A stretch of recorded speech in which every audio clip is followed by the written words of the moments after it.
Alex, soy de Kenia, crecí en Sudáfrica. Closure South es muy querido para mí porque fue aquí me vi el alma de Closure. Pero hoy,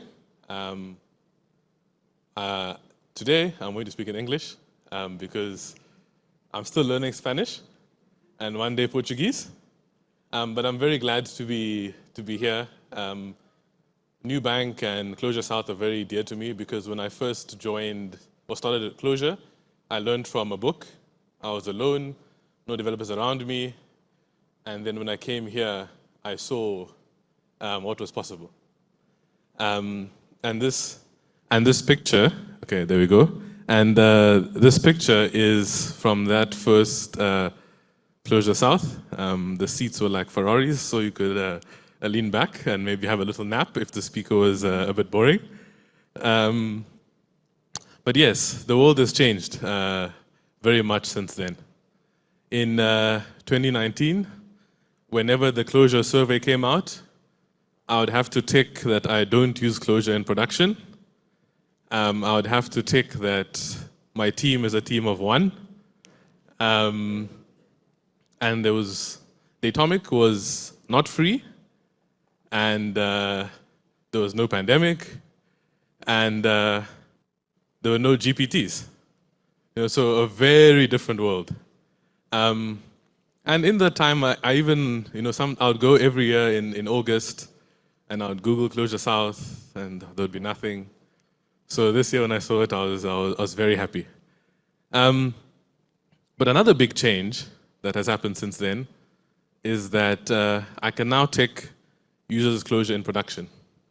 And I can now tick that the team is more than one person. And this is the team back home in South Africa. And these are the people who trust Closure, even though they're not all developers. And the guy down there in the corner, Rob, is the first Closure engineer I have worked with. So it's been very nice to have someone else to tell you, oof, maybe that's a bad idea. Maybe let's not do that. So this team and I, we started a company, and we started it because of closed roads in South Africa. So one year they were maintaining the roads on the way to the office, right? And so they blocked all the roads, and then there had to be diversions. And these diversions were not through very safe parts of the city. So what we did was, me and my co-founders, we took the train to work. And on this train, talking about small businesses and banking and what we were seeing in life, we thought to ourselves, maybe there's something there. Maybe we can do something to help small businesses. And we landed on this fact that accounting software is built for accountants, not for the entrepreneurs who run those businesses, right? And so this is what we said, okay, we are going to solve this problem, right? We're going to solve it and we'll make it simple and easy for these business owners. And here we are, years later, with a website, with users using it, and under the hood, Closure, right? So we built our product using 3 principles: simple, fuzzy, handy. Fuzzy being festive, and handy being very useful, right? And obviously, as Closure developers, we all know that simple is our favorite word, and our platform is built that way. And look, I must confess that before Closure, my first love was Firebase, right? And our initial stack was like that. So basically, anything I could use Firebase for, I did. And the things I couldn't use it for, I wrote code to let me use it, right? And that's how we started. And the journey of our company is also a journey of the Closure community. So for me, in a way, our company also belongs to the Closure community. Because when I first came, I was on Firebase, and I was like, this is amazing, no production Closure. Then, a few months later, I went to Closure Conj, and by that point, I had connected Firebase to DataScript, so it was kind of like that Datomic clone, but whenever you restarted your machine, you had to retransact all the datums, and that was a problem, right? And then people started using our platform. And then we obviously had to get more serious. And so we switched to DataHike, which is an open source alternative of Datomic. Right? And so I met the maintainers of DataHike at Clojure D in Germany, and we started working together.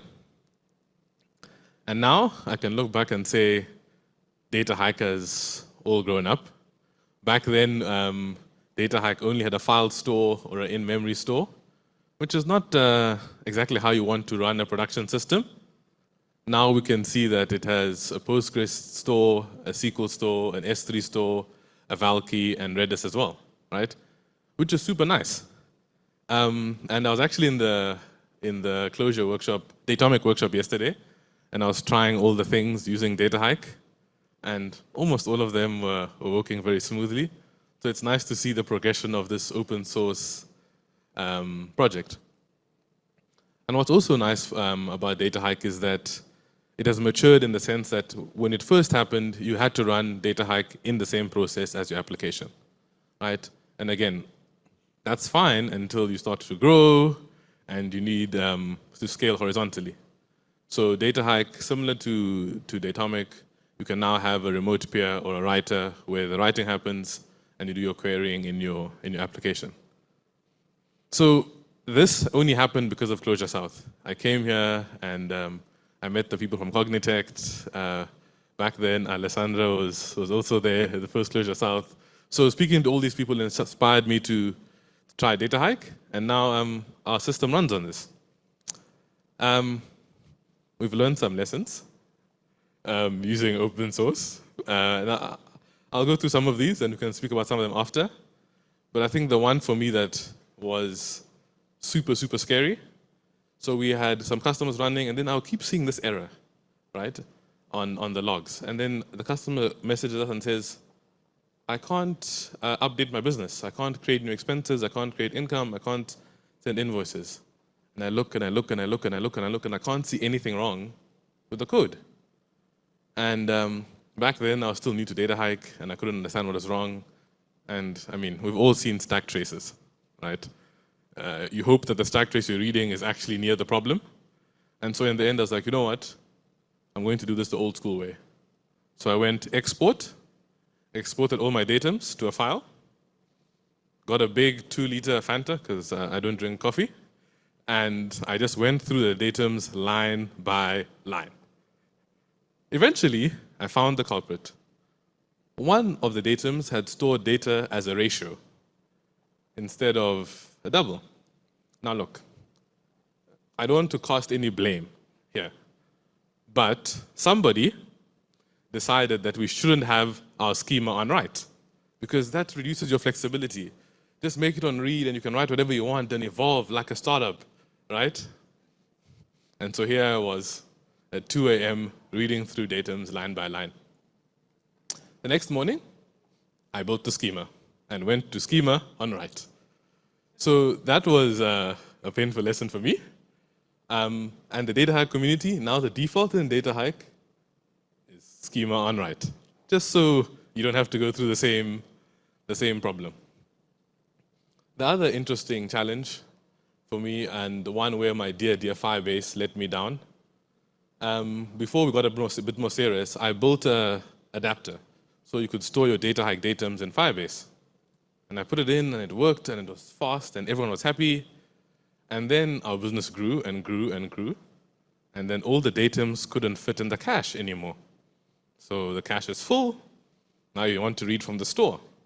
But the store is a post request to Firebase, get the data, come back. I mean, it was so slow. And there I learned why. You never generally want your database and your application on the same network. And so we've matured and we've learned lessons. And the code you see here is the thing that protects us from writing any more ratios, writing no data, and so forth. But I must say that at that point, I was using DataHike, but I was very well aware that the database stuff was above my pay grade. You know, I didn't do computer science, I did engineering. If you give me a circuit, give me something like that, that's my forte. You know, query optimization and whatnot, not for me. So I said, what I will do is I'll sponsor the guys who know. So I went on the repository, sponsored it, and that was that. Carried on with our lives. Now, something absolutely terrible happened, right? We found product market fit. Users wanted to use our system. And so we were hitting errors like nobody's business. And I couldn't just say, oh, the guys there will fix it when it gets to the top of their roadmap, or when they have time, or when they're on holiday. I had to get stuck in. And every now and then, I would see this guy. I call him the bedtime bear. When I would see him, I knew it was time to just close the laptop, go to sleep, and try again with fresh eyes. I still see him nowadays, but with GPT and all those things, we don't see each other so often.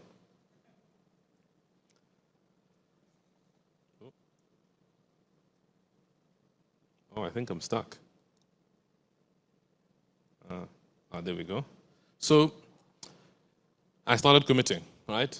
I started needing to actually be actively involved in the changes I wanted to see, right? And so I committed, not to the database part, but more to the writing to Postgres and SQL and so forth. And I got very involved.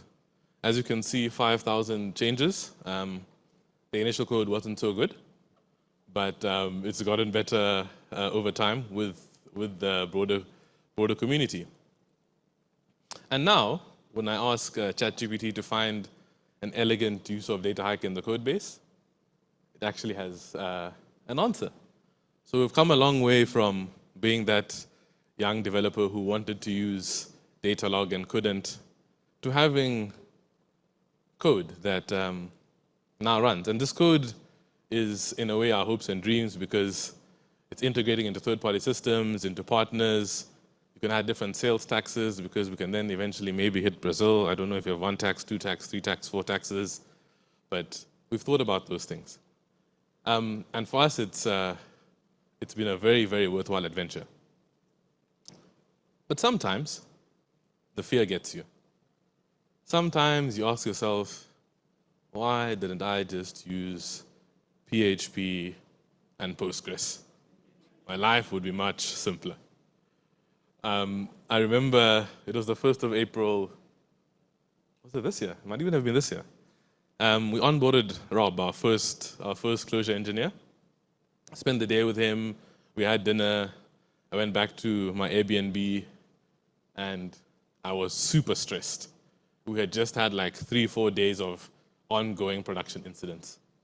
And I was just like, Rob is new, he can't help, he has no context. It's his day one, right? What do I do?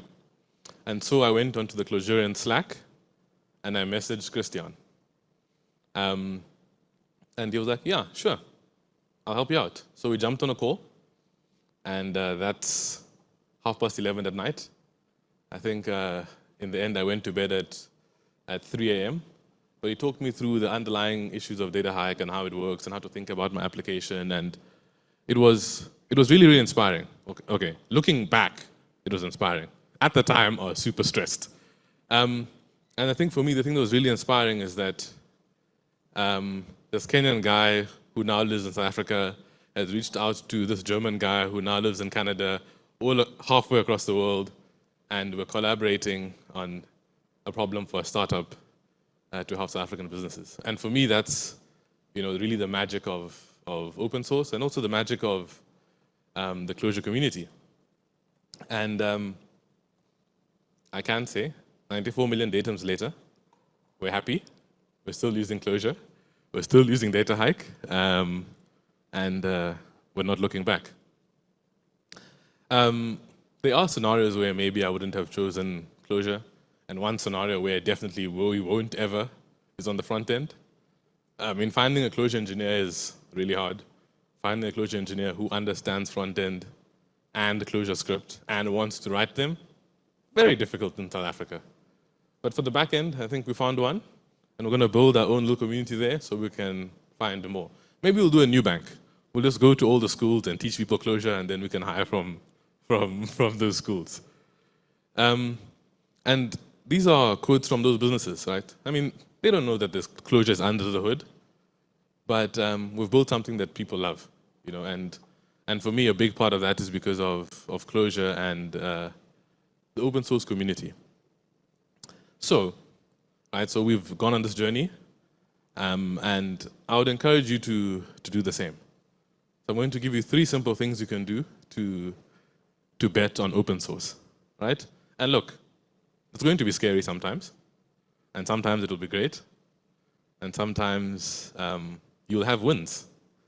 So I think the first is share your story, right? You know, sometimes when you're working on a problem, okay, I mean, we don't use Stack Overflow anymore, but that would be a place you'd go, right? And that's only possible because people share their story, right? So when you're using a library and you find that there may be mistakes or issues you go into, write it. Put it on the issues or on the discussion on that repository. It helps the maintainers, and somewhere down the line, it might help a GPT, right? The second thing I'd encourage you is help the maintainers with admin, right? People who do open source do it as a labor of love, right? And they have to fit it in between their job, their family, their hobbies, and resting. And if they have to pick between a feature, a bug fix, and admin, I can assure you the thing they don't want to do is the admin. So if you can do a little bit of admin, do that bit of admin, right? And here's a pull request I did for Peter. He's the guy who wrote Nippy and Tombra and Telomere. And I mean, his code is amazing. And I know that those are levels I don't know if I ever get to. But this I could do, right? And so I just merged requests, and now there's a sponsor button on his profile. And I think the last thing I would say is make a contribution, no matter how insignificant it seems to you, right? So this pull request was during COVID, right? So in South Africa, we had a very, very hard lockdown. No cigarettes, no alcohol, no going outside, right? So you can only choose to do one of 3 things: watch TV, sleep, write code, right? And so my GitHub in 2020, green, everywhere. And so at this time, you know, Babashka was new on the scene, and I was obsessed with GraalVM, and so I was like, I was just going through libraries and like, let me see if I can make it Graal compatible. Make a fix there, make a fix there, make a fix there. And I'm a big user of HTTP Kit, so I went and worked to make it Graal compatible. I didn't understand the whole library, but you know, I can read a stack trace now. So I found, here's the problem, and now it was working. We could compile HTTP Kit to GraalVM. And I was like, yeah, I contributed. Now, if we look at the results of these things, the first, now if you asked ChatGPT, what can you use DataHike with? There's the result, right? And that's one of the libraries I contributed to. So now for future developers who have DataHike questions, they have a small robot agent who can help them get some answers. Obviously, sometimes the Clojure code you get is suspicious or just plain stupid. But you know, it will grow as we go. And if we share experiences, it will also, you know, get refined over time. The other thing that was very humbling for me was in an email to Peter about something else. He noted this, and I'd completely forgotten, you know. And he mentioned that pull request. And for him, it was a key moment that enabled him to start doing more and more open source, right? So when we talk about, you know, make a small change and help the contributors, it doesn't have to be fancy. You know, it's just those little things that we all do that can really make a difference. And now I use many of his libraries, you know. Those 3,000 businesses who trust us, those are his libraries as well that are being used. So that small thing can make a difference. And lastly, that contribution I made to HTTP Kit, it caused a new issue. It caused a race condition. And then Bork Dude and and some of the other guys jumped on, and they fixed the issue. And all the code I wrote is now not there. so there's also that possibility. But I think that's part of the community, right? Everyone jumped in to make a difference. But that story doesn't end there.